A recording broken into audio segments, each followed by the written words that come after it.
when we first introduced or met with the administration at St. Mary's to basically get their blessing to go into the prison, we met both some resistance initially, mainly because none of the professors had ever heard of this thing called restorative justice.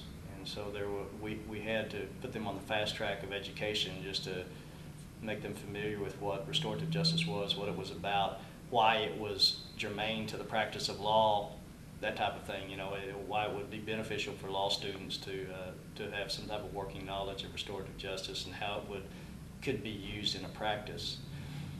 So, but soon after we went through that process, and they were receptive to that, a few of the administrators, particularly some associate deans, really kind of embraced the idea of restorative justice, and they saw it as a way to distinguish the law school from others, because in fact, in Texas there weren't any law schools that were really promoting the study or the clinical application of restorative justice, and they thought it was a way to set St. Mary's apart from other law schools. And so they gave us the green light, although it wasn't, let's put it this way, we knew, the students knew, that it was going to be the tail wagging the dog. So when we started, we all met, the students, and we understood that if this did turn out to be a successful endeavor, that at some point in time the administration and the university would want to take credit for it, and we would just have to give them full credit. And for the most part, it would be well deserved, because they would have allowed us to have even tried the process, But and that is exactly what has happened, and we're happy to allow the university to tout. As a matter of fact, this year they are using the St. Mary's Restorative Justice Initiative as one of the selling points in the brochure that they hand out to prospective students.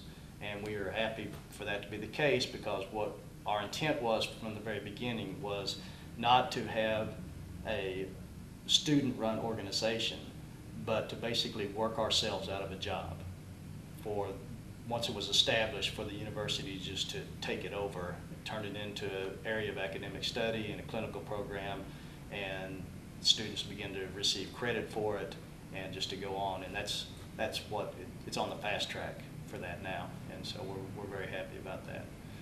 So we give credit where credit's due. The students worked really hard to establish it and to gain credibility, even to the point of they offered 10 scholarships to visit Marquette Law School in Milwaukee for 10 students, full scholarships with all expenses paid, to go up there and study under Janine Geske and Mark Umbright and the students up there, to see exactly what they were doing in Marquette, since it was an established program, to come down and try to emulate it here at St. Mary's. But that was all student initiated, student run, student financed, the whole thing. And so it was a monumental effort on the part of the students, but they were dedicated to it, and they believed in restorative justice, and it happened, and it's been a great thing ever since. Well, I think for other law students who maybe are interested in establishing a restorative justice initiative or restorative justice studies at their law school, I think it's important, very important, to find an ally on the faculty or administration who can be your champion. When the doors are closed and then the faculty is having the meeting, you need someone who will speak up for you, and someone who is well regarded by the faculty and administration. You'll pick that person carefully, who that is. And secondly, don't take no for an answer. They told us, no, you cannot go into the Bexar County Jail. And we said, thank you very much, we appreciate that. And then the next week we met with the Bexar County Jail, and we were in there in about a month later doing a program. And then after the program was up and going, then we touted it, and it was, we helped rewrite the curriculum to be used in a jail setting. We condensed it down to a 5-week program, and it was the first time that had ever been done because of the short duration of stay of inmates in a county jail. So in order to have inmates go completely through a program while they were at county jail. We had to complete it in 30 days, and then work very closely with the administrators at the jail. They would go through and filter out inmates so that they fit, you know, a certain type with certain offenses who were going to be there for a certain amount of time, put them together. Law students would go in there, administer the program. It was a great program.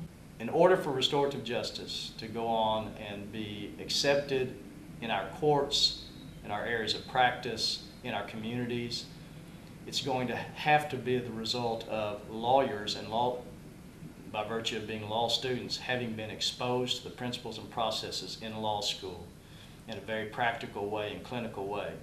And you know, those law students are going to go on to be judges. Those law students are going to go on to be prosecutors. They're going to go on to be defense attorneys. They're going to go on to be family law attorneys. And if they understand the language, they understand the principles involved in restorative justice, it's an easier sail down the road to get them to try it, to get them to consider a restorative solution to a problem.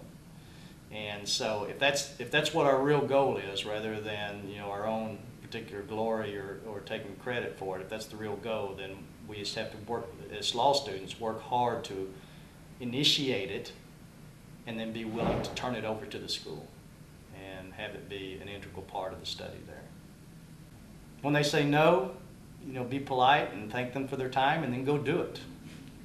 And keep doing it until they finally say this is a great thing, and then hand it over to them and give them credit. And because, you know, you have to be willing to step aside and not want the limelight for yourself and give it to the school, because the whole intent is that the school adopt it as an area of study. Well, we used actually as the basis for the program the curriculum developed by Bridges to Life, because they had done a great job. They had a textbook that was used that inmates could read between circles, along with a workbook that asked questions that caused them to consider the principles and the processes involved in restorative justice. So that prepared them for the circles, and then we would meet twice a week and talk about, by telling our own stories, the application of these principles in our own lives. And so it was really great, and you know, to their credit, it's a great curriculum. And we've even gone on to use the same basic form whenever we as law students actually developed the program for public schools that we used with 5th graders. And we took the same basic form that we used in county jail and in the prisons and just kind of turned it into 5th grade language, and you know, it changed the questions up a little bit, but used it with 5th graders, and it worked great. It was kind of a peacemaking, transformative type of process to help them, you know, recognize responsibility and accountability and those principles that are important in the restorative process. Well, actually, the Restorative Justice Initiative at St. Mary's has a website, and it is stmarytxrji.org. And on that website, we have several videos of seminars that we have sponsored at St. Mary's, brought in speakers, and so they can go on there and watch the videos of the seminars and the particular sessions at St. Mary's. There's also a lot of information, a lot of links to other websites on there, some treaties that are on there that would be very informative about restorative justice, some comparative analysis of restorative justice and retributive justice.